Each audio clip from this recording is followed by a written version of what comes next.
সবাইকে সালাম দিছেন একবার বা দুইবার, সবার দুরুদ পড়ছেন তো আল্লাহ একবার বা দুইবার, সালাম পড়ছেন কোন নবী রসুলের উপরে একবার কি দুইবার।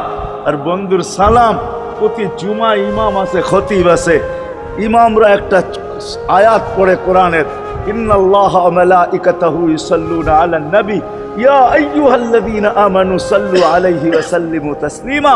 এই আয়াত আমাকে অনেক কিছু বোঝায়। ইমাম ওলামারা, আলেম ওলামারা বলবে এই আয়াতে আমাদেরকে দুরুদ পড়ার হুকুম দিছেন, আমিও বলবো দুরুদ পড়ার হুকুম দিছেন, কিন্তু আমার প্রশ্ন আছে এখানে।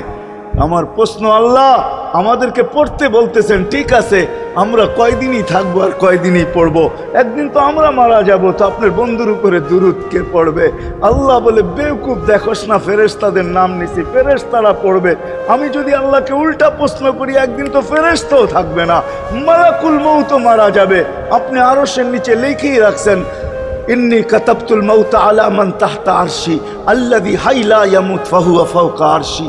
আমার আরশের উপরে যে সে চিরঞ্জীব, যে নিচে আছে, তাকে মৃত্যুর স্বাদ পান করতে হবে, একদিন তো ফেরেশতা মরে যাবে। আমাদের নবীজির উপরে দুরুদ কে পড়বে? আল্লাহ বলে, গণ্ড মূর্খ, তুই দেখোস না প্রথম আমার নামটা আল্লাহ লেখা আছে, ইন্নাল্লাহা, আমি আল্লাহ পড়তে থাকবো, আমি আল্লাহ চিরঞ্জীব, আমার বন্ধুর দুরুদ কখনো বন্ধ হইতে দেই না আর দিব না।